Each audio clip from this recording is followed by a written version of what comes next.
Filipenses capítulo 4, os versos 6 e 7. Estava na série em Efésios,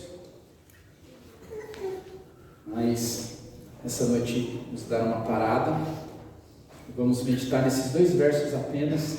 Filipenses capítulo 4, os versos 6 e 7. Todos encontraram? Diz assim a palavra de Deus: não fiquem preocupados com coisa alguma, mas em tudo sejam conhecidos diante de Deus os pedidos de vocês, pela oração e pela súplica, com ações de graças. E a paz de Deus, que excede todo o entendimento, guardará o coração e a mente de vocês em Cristo Jesus. Amém. Nosso Deus, entregamos esse tempo nas suas mãos e rogamos ao seu Espírito que trabalhe em nossas vidas para que possamos receber a sua palavra, o meditar dos nossos lábios, o meditar do nosso coração, que o falar dos nossos lábios sejam agradáveis a ti, ó Deus. Que o Senhor desvende os nossos olhos para que possamos contemplar as maravilhas da sua lei e que a graça do Senhor seja sobre nós em nome de Jesus. Amém. Amém. A título de introdução, meus irmãos, gostaria de fazer uma pergunta aos irmãos, para que a gente possa pensar nesse texto que a gente acabou de ler. A pergunta é a seguinte: você já respirou hoje? Sim. Você contou quantas vezes você respirou hoje? Quantas vezes a sua barriga inflou e diminuiu por causa da sua respiração? Essa pergunta pode soar como cômica e até talvez engraçada, porque você pode perguntar para mim: como assim? Se eu respirei, eu estou aqui, estou sentado no banco da igreja, estou aqui respirando e pela graça de Deus, é por isso que estou aqui. Se eu não estivesse respirando mais, eu não estaria aqui, estaria em outro lugar. De fato, meus irmãos, respirar é algo muito importante. Sem esse ato da respiração, é certo que teremos grandes problemas. Falando um pouco de respiração, ela é vital para a nossa vida aqui na Terra, pois através dela, por exemplo, as células do nosso corpo são oxigenadas e o dióxido de carbono é removido. Isso é uma dos benefícios da respiração. A respiração também é vital para vários sistemas do organismo, afetando desde o sistema nervoso até o estado psicológico. Aqueles que respiram de forma adequada tendem a otimizar a oxigenação dos seus órgãos, tende a ter um sistema nervoso que funcione de uma forma melhor, e com certeza isso vai contribuir para o bem-estar da pessoa que respira corretamente. Possivelmente você já esteve com pessoas, por exemplo, que estavam em uma situação de estresse muito grande, e o conselho que você deu, ou que as pessoas que estavam ali deram, era: calma, respira, conta até 10, respira comigo. Você até entra na situação com a pessoa e respira junto com ela, para que ela então se controle. Ó, comigo. E a pessoa vai fazendo isso, até que ela vai se acalmando, até que ela vai retomando a sua consciência. Aí você entrega um copo de água para ela, e ela se acalma e consegue ver as situações de uma forma mais clara. Em uma pesquisa rápida, a falta de respiração a longo prazo pode levar a danos cerebrais, cardíacos, renais ou hepáticos devido à hipóxia, falta de oxigênio. Em casos graves, pode até mesmo levar à morte. Olha como a respiração é importante. Para quem gosta de cantar, a respiração é fundamental. Se você respirar, por exemplo, com o pulmão, você não consegue dar sustentação nas notas. Você precisa usar o diafragma e controlar o diafragma para que você consiga fazer as notas e manter a altura desejada pela pessoa que está corrigindo o coral ou por aquilo que você ensaiou com os músicos. Então, se você respirar errado, vai faltar oxigênio para você não vai sustentar a nota, por exemplo. Então, a respiração é muito importante. Além disso, a falta de ar pode causar ansiedade, confusão mental, fadiga e, em alguns casos, levar a desmaios ou parada cardiorrespiratória. Em resumo, a respiração é vital para nós. Nós precisamos respirar a todo instante. e respirar corretamente. Mas aí então você pode se perguntar, o que a respiração tem a ver com o texto de Filipenses, capítulo 4, os versos 6 e 7 que nós acabamos de ler? É sobre isso que vamos procurar explicar no sermão dessa noite e tentar fazer um paralelo usando a respiração que é vital para a nossa vida com uma prática que é extremamente vital para a nossa vida diante de Deus. Então nós olhando para esse texto, Paulo começa dizendo algo que acontece em nossos dias. Paulo diz assim: não fiquem preocupados com coisa alguma. Sabemos que a vida desse lado da eternidade, em que você estamos aqui e agora, respirando nesse exato momento, não é um mar de rosas. A vida não é fácil e ela não é linear. Usando a linguagem popular, há dias que estamos no alto, que nos sentimos muito bem, mas há dias que estamos no baixo, em que estamos muito maus, angustiados e tristes. Há dias em que vamos dormir muito felizes pelo bom dia que passamos, mas quando acordamos no dia seguinte, está tudo ruim, parece que as coisas estão fora do lugar, não sabemos o que aconteceu, as coisas não estão bem. Já sabemos que a nossa vida aqui ela não é linear, ela tem nuances. Todos os dias temos situações para enfrentar. Muitas vezes temos êxito, outras vezes nos sentimos derrotados. Mas também há momentos de grande alegria. Essa vida que vivemos nesse tempo tem os seus cuidados. E nós vivemos dias em que as pessoas cobram de nós por produção. Precisamos produzir, precisamos reagir às coisas. Quando foi o tempo em que você parou, por exemplo, para não fazer nada? Por livre e espontânea vontade. Qual foi o último dia que você fez isso? Em que você esteve com você, com seus pensamentos, ou em que você esteve diante de Deus, meditando nas situações da vida, meditando na palavra de Deus, descansando a sua mente e o seu coração. Quando foi a última vez? Para os nossos dias, isso já não é mais possível, porque somos cobrados por produção, precisamos sempre estar ativos, e isso é um problema. Falando de preocupação, existem preocupações que são positivas. Por exemplo, precisamos estar constantemente vigilantes para que nós estejamos sempre em contato com a palavra de Deus. Isso é uma preocupação lícita. A Bíblia, as Escrituras precisam fazer parte do nosso dia a dia. Não podemos abdicar de ter contato com a palavra de Deus.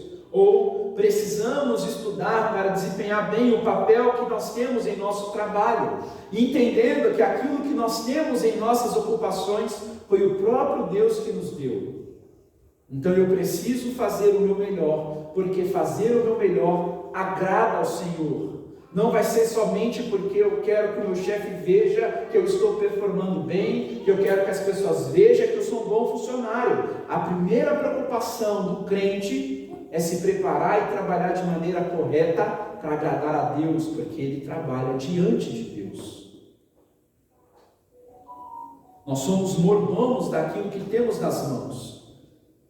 Outra situação é que nós precisamos ter olhos atentos, por exemplo, em relação aos pais, para que quando eles precisarem de cuidados, nós como filhos estejamos atentos e possamos estender as mãos para abençoar os nossos pais com aquilo que eles precisam. Os filhos, nós filhos, precisamos crescer, viver nossas vidas com os olhos abertos para os nossos pais, para aqueles que dependem de nós, para que quando eles precisarem, nós estejamos ali prontos para ajudá-los. São preocupações lícitas, existem outras. Isso aqui só são algumas para elucidar a questão. Mas há o outro lado da moeda. A palavra preocupados que Paulo usa nesse texto, em seu sentido original, tem relação com ansiedade. E essa ansiedade, essa preocupação, aponta para intranquilidade, transtorno, inquietude. É um estado em que essa pessoa, que esse alguém, já não consegue ter clareza das coisas. Quando a pessoa entra nesse estado de preocupação que Paulo está usando nesse texto, ela já não consegue ter clareza das coisas. ela já não consegue ver o todo, ela só consegue ver as partes. E tomar decisões enxergando somente as partes pode nos levar, meus irmãos, a colher coisas ruins. É um estado em que alguém já não consegue ter clareza das coisas. E falando de preocupação ou ansiedade, e aqui eu vou citar para os irmãos alguns dados de pesquisas. 4% da população mundial em todo o mundo sofre com transtorno de ansiedade. Olhando para o cenário global, o Brasil ocupa a impressionante posição de primeiro lugar no ranking. Cerca de 56 milhões de brasileiros são afetados pelo transtorno de ansiedade, segundo a Organização Mundial da Saúde. O Brasil está em primeiro lugar. Falando em termos financeiros, 11,5 bilhões de dólares foi o valor movimentado para tratamento de problemas relacionados com ansiedade em 2024. E segundo estimativa, esse valor deve chegar na casa dos 15 bilhões de dólares até 2032. É muito dinheiro para tratar o problema da ansiedade. O nosso país está em primeiro lugar no que tange a ansiedade. Somos uma nação ansiosa. E a ansiedade do Brasil atinge nossas vidas de alguma forma. As causas listadas para a ansiedade, por exemplo, são as pressões sociais e econômicas, que têm relação com a busca por sucesso profissional. Precisamos ter os valores, precisamos ter resultados, precisamos entrar em competições acirradas. Isso tem ocasionado ansiedade e preocupação em demasia na população. O estilo de vida moderno, que acaba minando o tempo de descanso e lazer, a má alimentação e a falta de hábitos saudáveis, uso excessivo de tecnologia, onde nos colocamos em constante exposição a notícias e informações ruins que passam diante dos nossos olhos sem filtro nenhum. Todas essas situações ocasionam ansiedade, reverbera em ansiedade. Falando em tecnologia, o brasileiro passa cerca de 5 horas na frente do seu smartphone, segundo o relatório recente da State of Mobile, feito pela Data.ai. O Brasil fica atrás apenas da Indonésia, da Tailândia, da Argentina e da Arábia Saudita. O brasileiro é um consumidor ávido de mídias sociais. E as mídias sociais, o que vemos lá, aparenta para nós que a vida das pessoas que seguimos, que a grama delas é mais verde do que as nossas. E a busca frenética para alcançar aquele nível nos coloca a população em estado de ansiedade, de preocupação. Eu preciso alcançar aquilo lá. Eu preciso estar nesse mesmo nível. E essa preocupação, ela corrói a pessoa. Esse estado faz com que a pessoa se preocupe com a vida de forma errada. Por exemplo, o que eu vou comer? O que eu vou beber? Se preocupa em relação ao corpo. O que eu vou vestir? É uma preocupação em demasia que visa somente o estético. Está mais voltado para a aparência. Mas esse estado de ansiedade, a pessoa que está nesse estado de preocupação, ela não consegue compreender que a vida vale mais que o alimento e o corpo vale mais que a vestimenta. Isso é um ensino de nosso Senhor Jesus Cristo. Essa pessoa que está envolvida, está tomada por essa preocupação, por essa ansiedade, ela não se apoia no ensino de Jesus Cristo. Jesus disse que o Pai Celeste sabe que precisamos dessas coisas, e que o nosso foco primário deve ser buscar o reino de Deus e a sua justiça. Mas não é isso que temos visto em nossos dias. E é triste a constatação de que a ansiedade adentra os muros da igreja também. Esse tipo de preocupação é uma preocupação que mostra que a pessoa não tem paz, apesar de aparentar ter paz. A preocupação tratada por Paulo nesse texto também atua, meus irmãos, como um ladrão. Só que essa preocupação ela atua te enganando à medida que vai te roubando. Por exemplo, as Escrituras narram para nós o episódio de Marta e Maria. Jesus está ali com elas. E Marta estava preocupada com muitas coisas e ela possivelmente desejava receber Jesus da melhor maneira. Até aí tudo bem, não há problema nisso. E Maria, que era de um perfil mais pacato, por assim dizer, ela se assenta aos pés de Jesus e passa a ouvir o que Jesus tem a ensinar. A motivação de Marta não está errada. Contudo, o tempo vai passando e o cuidado vai se tornando excessivo, de maneira que ela, de alguma forma, se irrita e, movida a isso, ela pede para Jesus que mandasse Maria ajudá-la. A resposta de Jesus para Marta foi: você anda inquieta e se preocupa com muitas coisas, mas apenas uma é necessária. Maria escolheu a boa parte e esta não lhe será tirada. A preocupação excessiva, a ansiedade, a inquietude, o transtorno de ansiedade, a preocupação com o amanhã, faz com que a gente tire as coisas dos seus devidos lugares. E então a gente, ao invés de tratar as coisas nas suas devidas importâncias, nós começamos a confundir as coisas. E nós tratamos como importante aquilo que não é importante. E nós colocamos aquilo como um grande tesouro e temos que cuidar daquilo, porque se aquilo se perder, perdemos o rumo, ficamos irritados, perdemos o equilíbrio, de maneira que nós passamos a não enxergar mais a providência divina. De maneira que a gente acusa Deus de que Ele não atua mais em nós, de que o Senhor não ouve a nossa oração. Isso respinga até na igreja. Nesse sentido, o estudioso J.C. Ryle ele diz o seguinte: saúde, prosperidade, dinheiro, bens, posição e honra são coisas boas em seus devidos lugares, mas não podem ser chamados de necessárias sem elas. Milhões de pessoas são felizes neste mundo e alcançarão a glória do mundo vindouro. As muitas coisas pelas quais os homens e as mulheres estão constantemente lutando não são realmente necessárias. A graça que nos traz salvação é a única coisa necessária. Sem a graça, você pode ter tudo, você não vai ter nada. Com a graça, você pode não ter nada, mas você terá tudo. A preocupação em demasia, quando domina o coração de alguém, a ansiedade, tende a colocar a pessoa como se ela fosse uma panela de pressão, onde quanto mais quente as coisas ficam, mais a pressão dessa pessoa aumenta.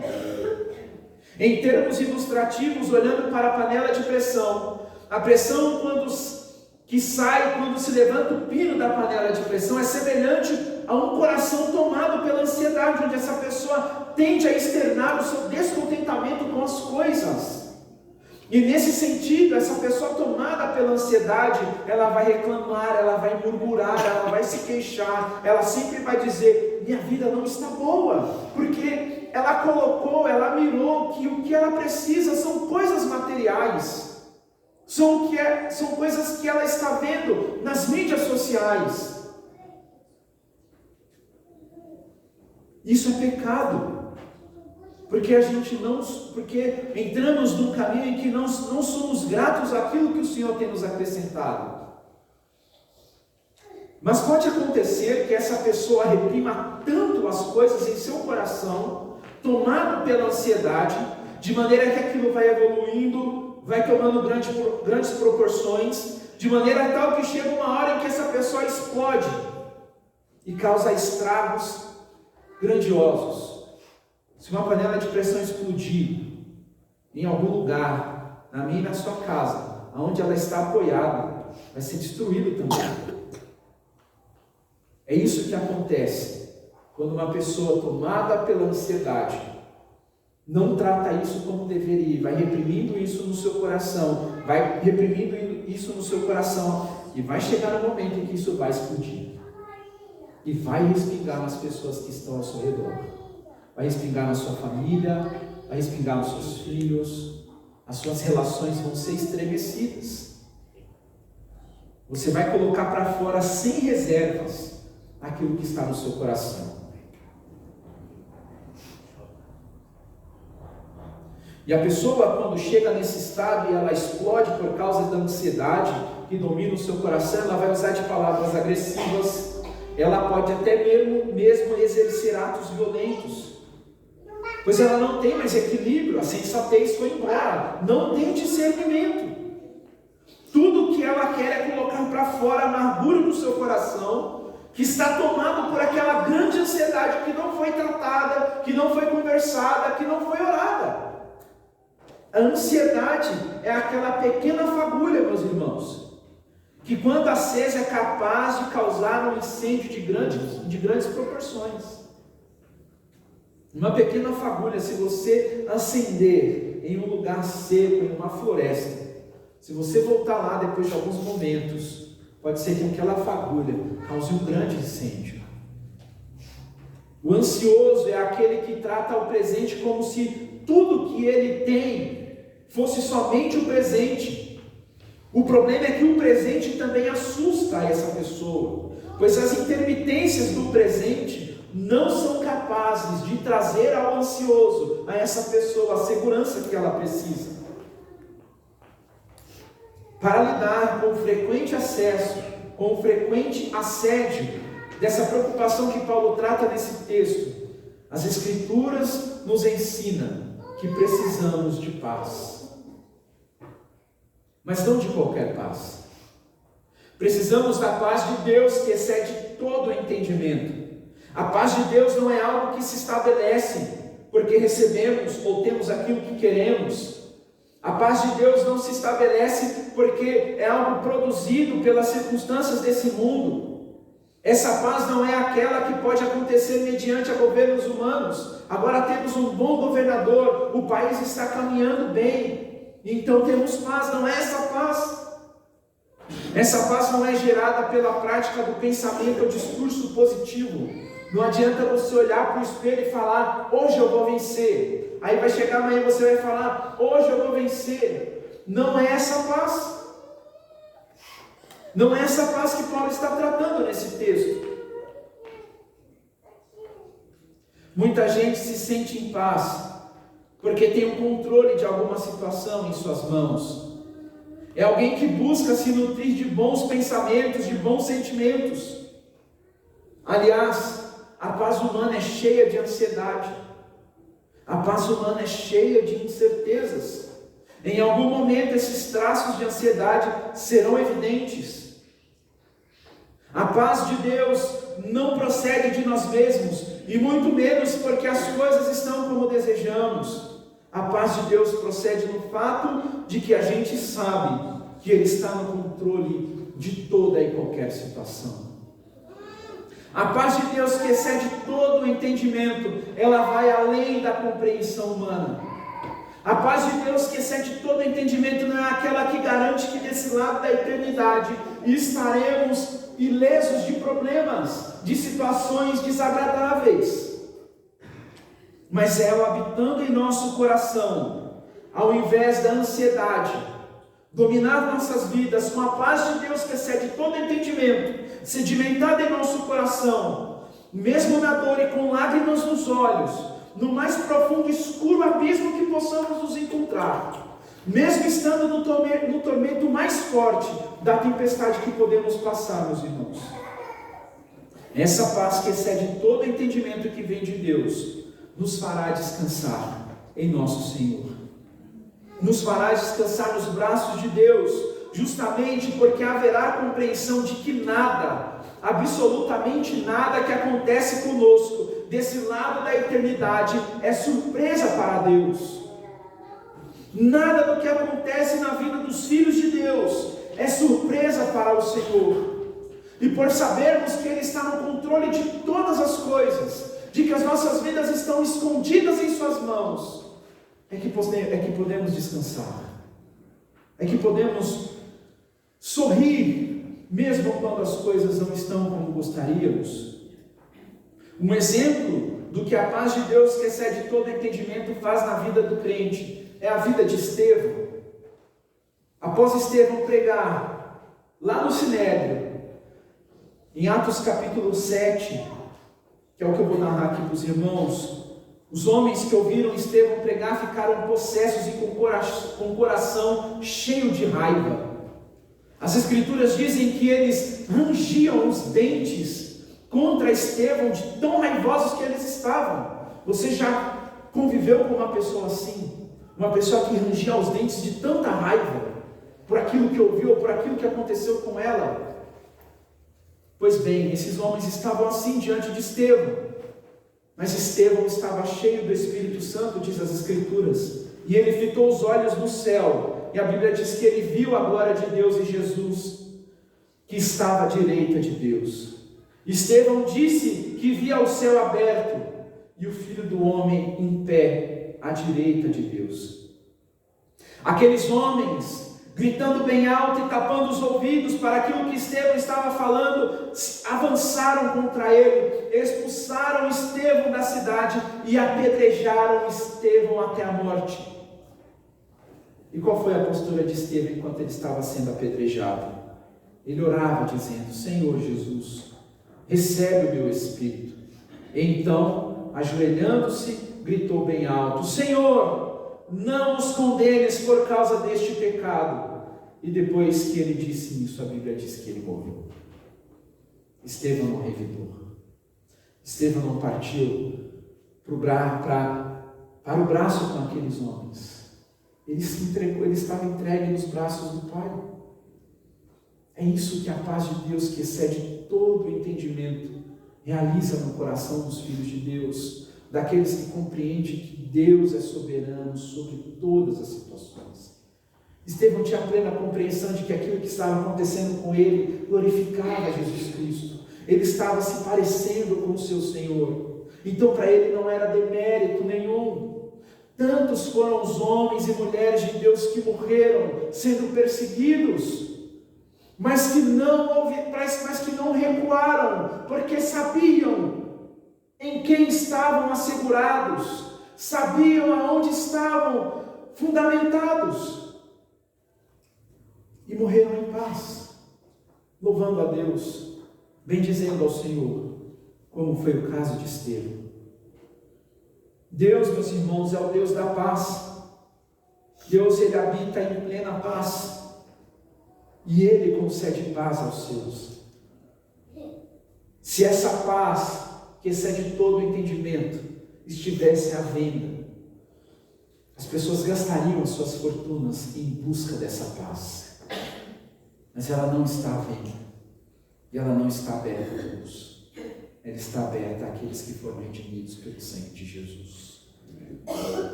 Por meio dessa paz, nós conseguimos ver o mundo por uma ótica diferente. Essa paz, como diz o doutor Russell Shedd, emana da segurança absoluta de que todas as circunstâncias que surgem na vida, especialmente as que estão fora do nosso controle, são as melhores para mim. Como assim? Mas meus irmãos, Deus, o nosso Pai onipotente, onisciente e amoroso, escolheu cada detalhe da vida passada e futura para o nosso bem. Você não precisa estar no controle de nada. A sua vida precisa estar nas mãos de Deus. E se isso é real, e se essa é uma realidade para você, meu irmão, você está no melhor lugar. Você não precisa se preocupar com o que acontecerá amanhã. A vida daquele que tem a paz de Deus, que excede todo entendimento, sabe que o sumo pastor está cuidando de cada detalhe. É como o Salmo 23 disse: o Senhor é o meu pastor, nada me faltará. E como diz a música do Projeto Sola, se aquilo que nós não temos, nós não precisamos então. O que precisamos, meus irmãos, para viver o hoje e agora, confiantes, glorificando a Deus, está ao meu e ao seu dispor. A paz de Deus que excede todo entendimento. A Bíblia diz que guardará o nosso coração e mente em Cristo Jesus. A paz de Deus atua como um guardião, como uma sentinela que está atento a todo instante a qualquer tipo de movimento ou ameaça, que no caso aqui é a ansiedade, a preocupação. A palavra guardará nesse texto funciona como um termo militar. Nesse sentido, a paz de Deus atua guardando o coração e a mente das ansiedades e preocupações que buscam nos assolar. A paz de Deus guarda o coração e a mente. Mas por que o coração e a mente?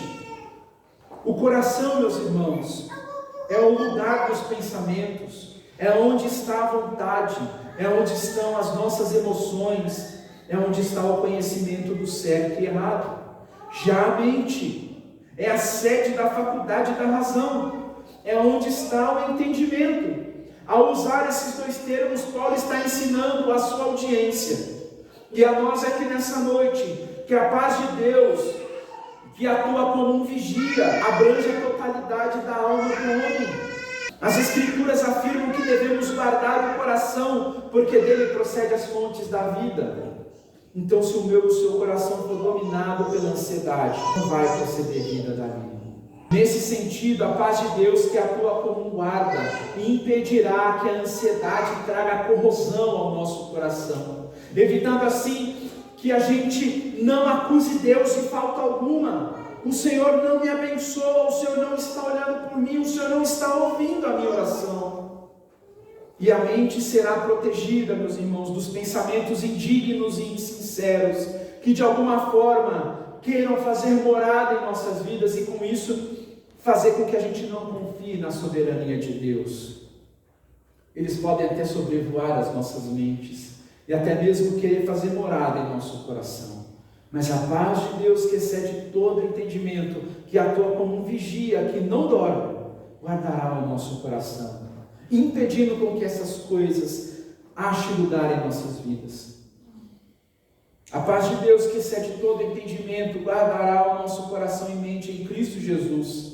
E aí, meus irmãos, Cristo é a fortaleza intransponível, que permanece inamovível e firme, mesmo diante de tantas coisas. As pessoas estão rejeitando Cristo, as pessoas querem escantear a Cristo Jesus, mas Cristo Jesus permanece no trono do universo, reinando sobre tudo e sobre todos. Ainda que as pessoas queiram falar que Cristo não reina sobre elas, ainda assim elas estão sobre o reinado de Cristo, e tudo que elas fazem caminham para a glória de Cristo.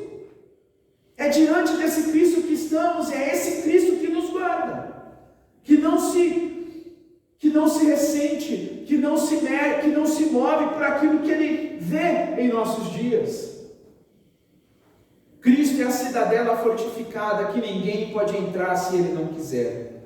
Como diz João 10, 27 a 30, as minhas ovelhas ouvem a minha voz, e eu as conheço, e elas me seguem. Eu lhes dou a vida eterna, jamais perecerão, e ninguém as arrebatará da minha mão. Aquilo que meu Pai me deu é maior do que tudo, e da mão do Pai ninguém pode arrebatar. Eu e o Pai somos um. Aqueles que são dados a Cristo Jesus jamais saem de suas mãos. Jamais Cristo perde uma ovelha que é dada a Ele. E é em Cristo Jesus que estamos guardados. Cristo Jesus não muda, não falha, não altera os seus planos, porque é rejeitado pela humanidade. O seu senhorio não diminui e não cresce. Ele permanece, Ele já é pronto. Cristo não piora, Cristo não melhora. Ele é a rocha inabalável, Ele é o leão da tribo de Judá, o rei do universo. Em Cristo, meus irmãos, estamos protegidos e seguros. Como a gente pode alcançar essa paz que excede todo entendimento, que guarda o coração e a mente em Cristo Jesus? Alcançamos a paz que excede todo entendimento, que guarda o coração e a mente em Cristo Jesus, por meio da oração. Para conseguirmos nos manter firmes diante da ansiedade, da preocupação demasiada, da pressão social, o antídoto que a Bíblia nos traz, que o Senhor Jesus nos concede, é a oração. Paulo ensina que as nossas petições devem ser conhecidas diante de Deus pela oração e súplica, com ações de graças. O que é oração? Como encaramos a oração? Por que eu e você oramos? Oração não é apenas uma recitação religiosa, muito menos um exercício de análise terapêutica. A oração não é um exercício formal que cumprimos para nos sentirmos pessoas espirituais e apoiados nisso, nos colocar acima das pessoas. Infelizmente, a oração talvez seja a disciplina espiritual mais negligenciada em nossos dias. Em termos simples, o que é oração? Oração é um dos meios vivificantes que temos para nos relacionarmos com Deus, para termos comunhão com Deus. Muitos podem pensar que pelo fato do Senhor já saber todas as coisas, então não é necessário manter uma vida disciplinada de oração. Mas a gente precisa pensar de outra forma. Pense por um instante na questão de que Deus sabe de todas as coisas, e isso é real. A Bíblia diz que até mesmo antes das palavras chegarem aos nossos lábios, o Senhor já conhece. Todos os fios de cabelo que caiu da sua cabeça hoje, o Senhor já sabia. O que vai acontecer amanhã, o Senhor já sabe. Nada, absolutamente nada, que acontece conosco é desconhecido para o nosso Deus. Ele ordena em sua palavra que a gente ore. É justamente o fato de sabermos que Deus sabe de todas as coisas, e o fato de que Ele ordena que eu ore, que eu devo me exercitar na oração. O Deus que sabe todas as coisas ordena que a gente ore a Ele. A oração é multidimensional, não é unidimensional. É multidimensional porque quando oramos, Deus se faz presente e os seus ouvidos estão abertos à oração que fazemos a Ele. O crente deve encarar a oração com muita seriedade. Lembra que eu falei da respiração no início, a título de introdução? Pois bem, assim como o ato de respirar é vital para mim e para você, assim como o ato de respirar é de vital importância para nós, se nós não respirarmos, todo o nosso corpo será comprometido. Assim é a oração para o crente. A pessoa que não ora é semelhante à pessoa que não respira. A pessoa que tem uma vida deficiente de oração é semelhante à pessoa que tem dificuldades para manter uma respiração saudável. Ficar sem respirar pode causar danos sérios ao corpo. A falta de oxigênio pode causar perda de consciência, convulsões e, em casos mais graves, lesões cerebrais irreversíveis. Nesse sentido, a pessoa que não ora também tem perda de consciência, pois a pessoa que não ora não tem comunhão com Deus através da oração, então ela não vai ter consciência de que Deus é um Deus provedor, de que Deus é um Deus presente, de que Deus está atento a todo momento e em todas as circunstâncias. Então ela também tem crise de consciência, e ela fica suscetível a ser dominada pela ansiedade, e pode adquirir lesões profundas em sua vida, assim como a pessoa que deixa de respirar.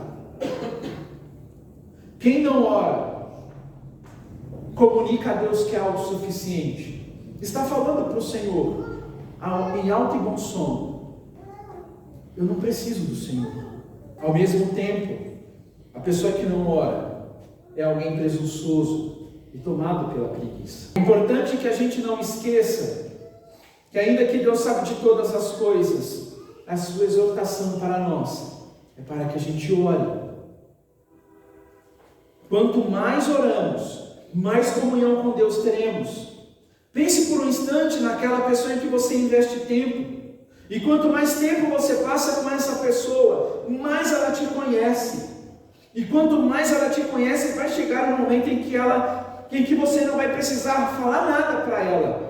Ao perceber você, aquela pessoa ela vai dizer: está acontecendo alguma coisa.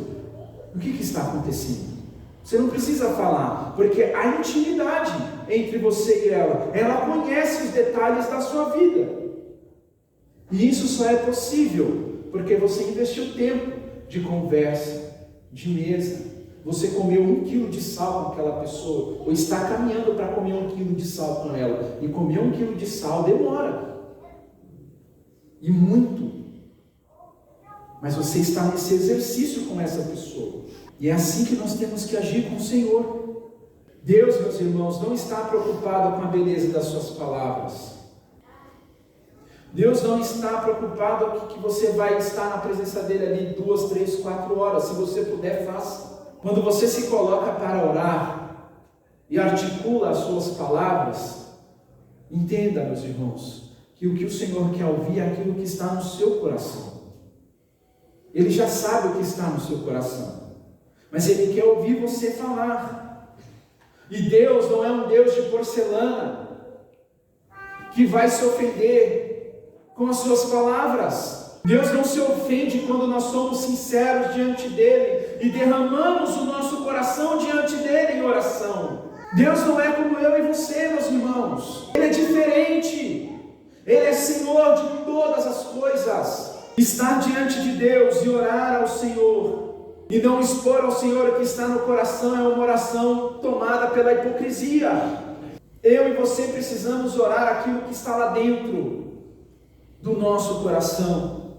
1 Pedro 5,7 diz assim: lancem sobre Ele todas as suas ansiedades, porque Ele cuida de vocês. Orar com a boca o que não está no coração, como eu disse aos irmãos, é uma demonstração de que nós não estamos confiando em Deus. É como o fariseu que orou de si para si mesmo. Devemos olhar para a posição do publicano, que não ousava levantar os olhos para os céus, mas batia no peito: Senhor, tem misericórdia de mim. A oração sincera, feita com fé, é uma declaração de que dependemos e confiamos em Deus, apesar das circunstâncias. Esse tipo de oração é aquela que nos faz descansar na soberania de Deus. Quando oramos com verdade e fé, reconhecemos que Deus faz com que todas as coisas, absolutamente todas as coisas, cooperem para o bem daqueles que o amam. Nesse momento nós sujeitamos a Deus as nossas aflições e a sua vontade, e nos rendemos a Ele com graças, com ações de graças, como diz as Escrituras. A oração não vai mudar o Senhor, mas a oração pode mudar as coisas. E temos exemplos disso. Elias, quando estava com os profetas, ele ora ao Senhor, e o Senhor consome lá o sacrifício. Ele orou ao Senhor e ficou sem chover. Moisés, diante do mar, ele clama a Deus, e o mar se abre quando ele obedece à ordem de Deus. Ana orou ao Senhor, ela chorou na presença de Deus, e o Senhor abriu a madre dela, e ela teve Samuel. A oração não muda Deus, mas a oração pode mudar as coisas. A Bíblia diz que a oração do justo pode muito em seus efeitos, mas nós precisamos orar a vontade de Deus. E quando nós vamos orar a vontade de Deus, porque quando nós vamos orar, quando nós temos comunhão com Deus, quando conhecemos a Deus, quando oramos a palavra de Deus, quando temos comunhão com Deus, quando nós conhecemos a Deus, oraremos a sua vontade, e as nossas orações serão atendidas. Nossas orações muitas vezes não são atendidas porque, como diz as Escrituras, porque pedimos mal. Pedimos por próprio deleite, por causa de um coração ansioso, preocupado com as coisas desse lado da eternidade. A oração, meus irmãos, não muda a Deus, mas muda o nosso coração endurecido. Muitas vezes um coração que teima, na verdade, em não descansar na providência divina. A oração glorifica a Deus e ao mesmo tempo nos beneficia. R.C. Sproul, citando Jonathan Edwards, diz o seguinte: no que diz respeito a nós mesmos, Deus requer de nós a oração. Orações fervorosas tendem de muitas maneiras a preparar o coração. Por meio da oração desperta-se o senso de nossa necessidade. Por meio da oração, a mente é mais preparada para valorizar a misericórdia de Deus. Nossa oração a Deus pode despertar em nós um senso e consideração apropriados de nossa dependência de Deus, quanto à misericórdia que pedimos. bem como um exercício apropriado de fé na suficiência de Deus, para que sejamos preparados para glorificar o seu nome quando a misericórdia for recebida.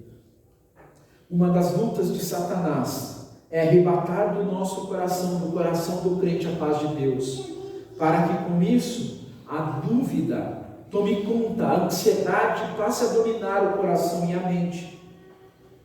Porém, quando oramos com fé, Deus comunica a nós essa paz que excede todo o entendimento, e assim o nosso coração e a nossa mente é guardada em Cristo Jesus. Dessa forma, os pensamentos espúrios e sujos e impróprios, que trazem consigo dúvidas, incertezas de como será o amanhã, eles são totalmente expurgados, e nós somos preservados pelo Senhor. Vencemos essas coisas na vitória de Cristo Jesus, porque há tantas pessoas ansiosas e preocupadas com o futuro, com o amanhã, porque não oram, porque não depositam suas ansiedades ao Senhor, não lançam suas ansiedades em Cristo Jesus, porque há tantas pessoas se consumindo, enchendo os consultórios dos psicólogos, porque não descansam em Cristo Jesus, porque não oram, porque não conseguem contemplar a providência divina, porque querem de todas as formas terem as coisas nos controles das suas mãos.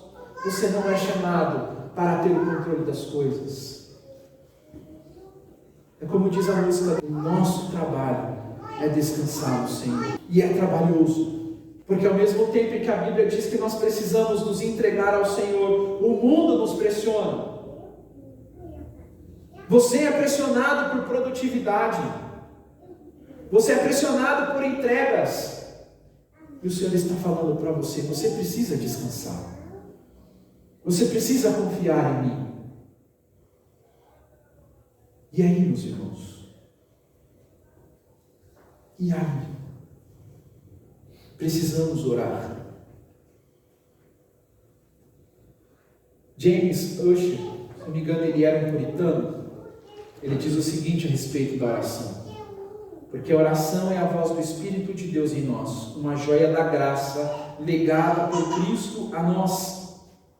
É a mão da fé, a chave do tesouro de Deus, o advogado da alma, o portador da armadura do coração e o intérprete da mente. Ele tem todas as bênçãos, evita maldições, santifica todas as criaturas para que nos façam bem, tempera todas as cruzes para que não nos façam mal. Por fim, mantém o coração em humildade, a vida em sobriedade, fortalece todas as graças, vence todas as tentações, subjuga corrupções, purifica nossas afeições, torna nossos deveres aceitáveis a Deus, nossas vidas proveitosas para os homens, e tanto a vida quanto a morte confortáveis para nós mesmos.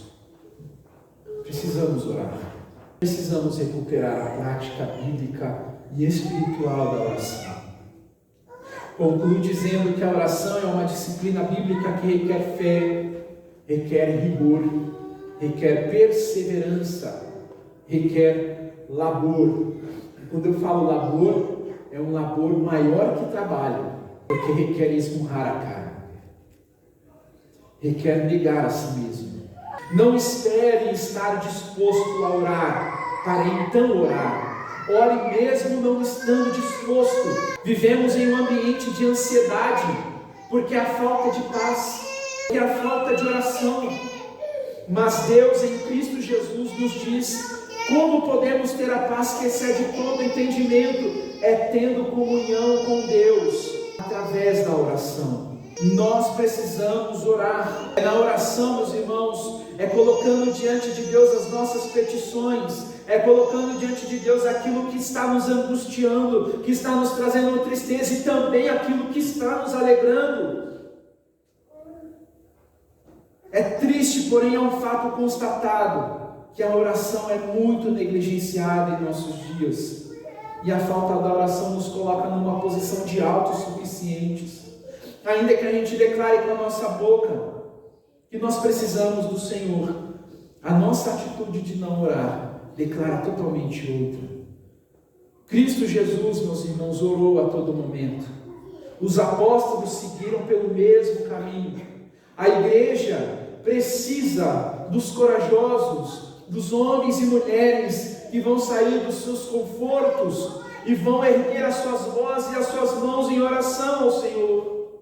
Precisamos orar. Os mais novos precisam orar. Os mais velhos precisam orar. Sem oração nós vamos definhar. Precisamos orar. A igreja do primeiro século, em Atos 2,42 diz: e perseveravam na doutrina dos apóstolos e na comunhão e no partir do pão e nas orações.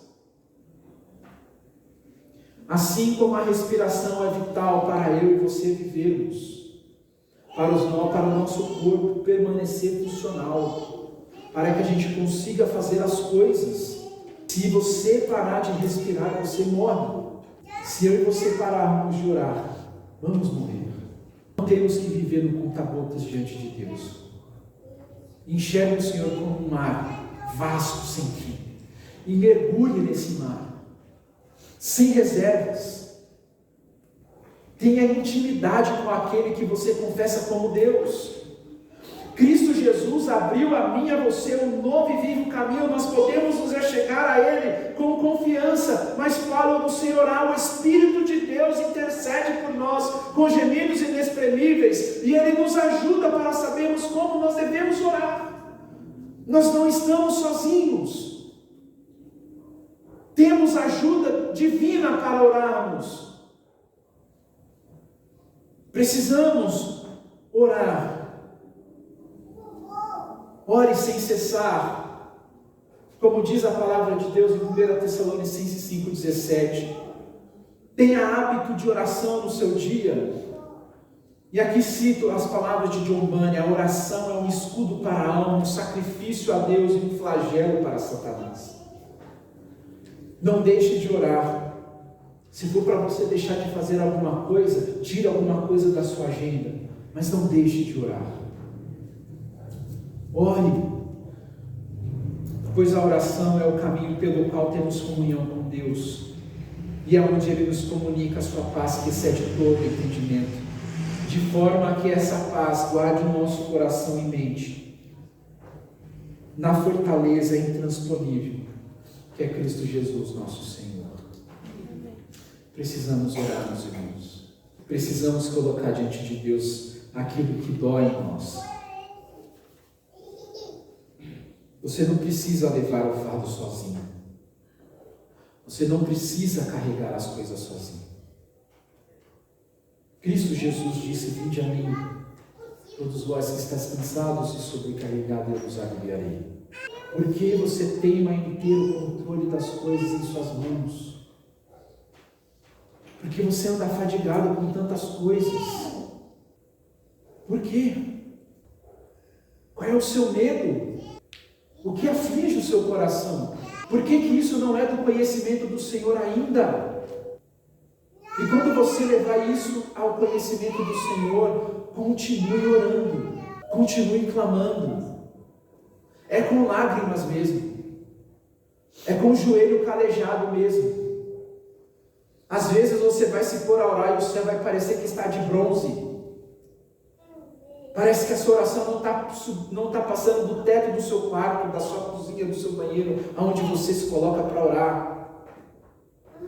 Mas não espere sentir as coisas melhores para orar. Ore agora. Ore pelos seus filhos. Ore pelos seus pais. Ore pela sua igreja. Ore. Coloque diante de Deus. O Senhor é interessado na vida dos seus filhos. E aí, meus irmãos, a paz de Deus que excede todo entendimento guardará o meu e o seu coração em Cristo Jesus. Não viva ansioso, não viva preocupado. Ore ao Senhor. Vamos orar. Deus amado, Deus santo, nós precisamos de Ti. Nós dependemos de Ti, Senhor. Nós sabemos que vivemos dias em que as coisas são corridas. E a correria do dia a dia, Deus amado, nos assedia também, a gente entra nessa corrida. E a nossa vida de oração muitas vezes está acontecendo, ó Deus, de forma intermitente. Oramos a Ti, Senhor, nessa noite, pedindo perdão ao Senhor e pedindo a Ti, Deus, que nos ajude a orar. Nos ajude, Deus amado, a clamar, nos ajude a suplicar e a fazer reconhecido diante do Senhor os nossos pedidos. Deus amado, muitas coisas que vivemos, das ansiedades, das preocupações que rondam e que tomam nossas vidas, que têm abalado as nossas relações com os maridos, com as esposas, com os filhos, com os amigos, no trabalho, é porque nós não fazemos, ó Deus, conhecidos diante do Senhor. Queremos resolver as coisas na força do nosso braço, enquanto o Senhor diz que temos que orar e colocar diante de Ti. Que devemos lançar as nossas ansiedades ao Senhor. Que nós não devemos nos preocupar com o que vamos comer ou com o que vamos vestir, mas que primeiro devemos buscar o reino do Senhor e a sua justiça, e todas as demais coisas, e todas essas coisas nos serão acrescentadas. Sua palavra já nos diz tudo isso, Senhor. Pedimos a Ti para que a nossa mente se volte às Escrituras e que sejamos o povo da oração, o povo que clama, o povo que ora, tanto no individual quanto no coletivo, como precisamos orar como igreja, lamentar como igreja, buscar ao Senhor reunidos como igreja, pelas nações, por nossa igreja, por conversão, por restauração, por nossas vidas, para que possamos permanecer. A igreja orava no primeiro século, juntos, unidos aonde eles estavam, oravam. Senhor, que possamos orar juntos, unidos, que possamos orar, Deus amados, pelos outros. Precisamos, ó Deus, a oração nos conduz à humildade, à sobriedade. Guarda nosso coração, Senhor. Trabalha nossas vidas, para que a gente ore não somente quando as coisas estão favoráveis, mas quando elas também estão como nós não gostaríamos. Todas as situações que vivemos, ó Deus, se vivemos elas sob os seus cuidados, com certeza ela vai cooperar para o bem, para o nosso bem. Por isso, Deus, nos ajude para que a gente não se esqueça da sua palavra e nem da disciplina bíblica da oração. Conduza-nos, ó Deus, restaura o nosso coração, possamos ser fervorosos na oração, Senhor, em nome de Jesus. Amém. Amém.